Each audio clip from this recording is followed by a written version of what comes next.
Yay! I'm back. Shout out to everybody rocking with me. Give it up, give it up, give it up for your boy.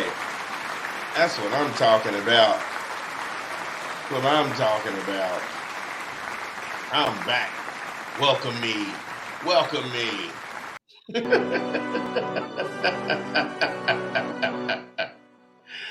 Get ready to go ahead and give you a story real quick. This is a short one. Reported in Yahoo News by Ms. Callie Lawson Freeman that NBC has decided to move on past Al Michaels for the NFL playoffs. And I just asked the question, was it justified? Is he too old to do the job? And undeniably, it's yes. The man is 79 years old. He had a run at ABC from 1976 up until 2006, and that's 30 years in the game. And I mean, he's done some amazing things. He's tied with Pat Summerall for the calls at the NFL. I think they both have 11. But yeah, he's too old. And then he lost his job at NBC to a creep and Mike Tirico. And Mike Tirico has a documented sexual harassment history in 2 ESPN books, and he also has history on his Wikipedia page. Trust me, it is there. But that's how they don't see value in what you do when they replace you with a creep. And then NBC didn't even have the heart to tell this guy to his face that they were going in another direction. NBC basically let this man find out in the New York Post that he wasn't going to be calling any NFL postseason games this year. Now, they tried to go ahead and hide behind the fact they say him and Tony Dungy were like low energy, but then they replaced them with Mike Tirico and Chris Collinsworth.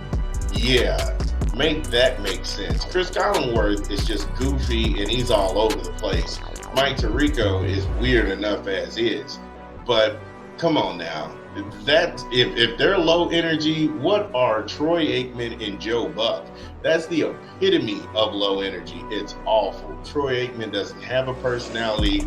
He doesn't even change octaves in his voice. It's very monotone. It's very stale. It's very human oatmeal. And Joe Buck is, oh my God, he's so boring.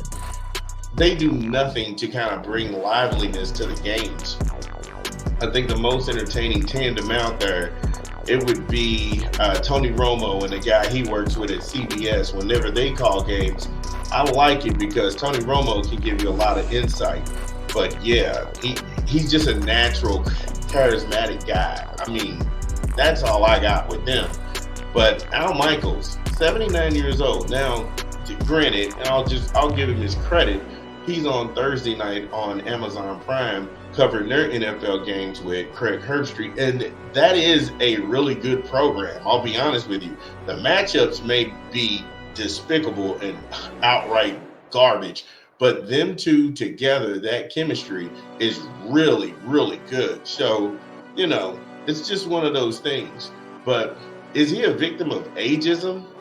Yeah, I mean, certain days in certain pictures when you catch Al Michaels, he looks like he's got bedhead or he's gotten up at 5 a.m. and he went back to bed and had his dinner at 6 or 5 at the nursing home.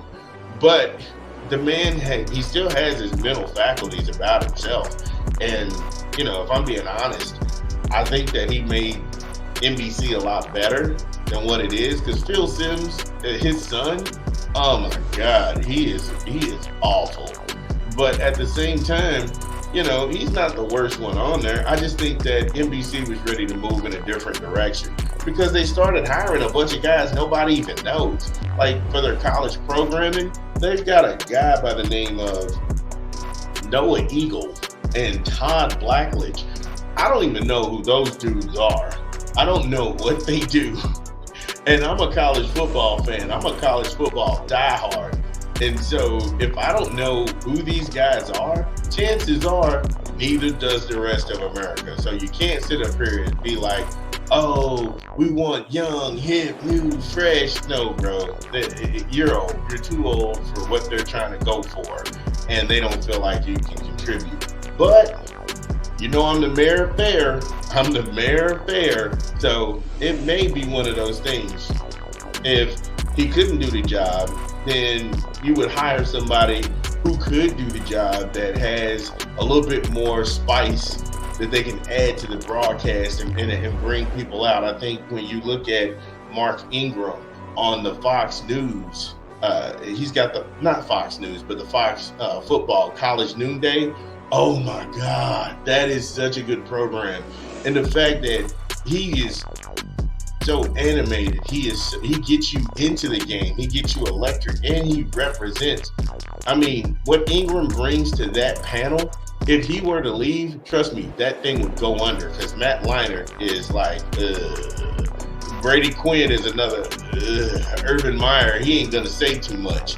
But I mean, it's like Ingram makes them that much better to where you get into the game and you want to watch whatever's coming on next on Fox. And I think that's the beauty of what a college game day show should be, because ESPN is very good too. I think I would give Fox the news the nod over ESPN, but still it's the same programming and I like it.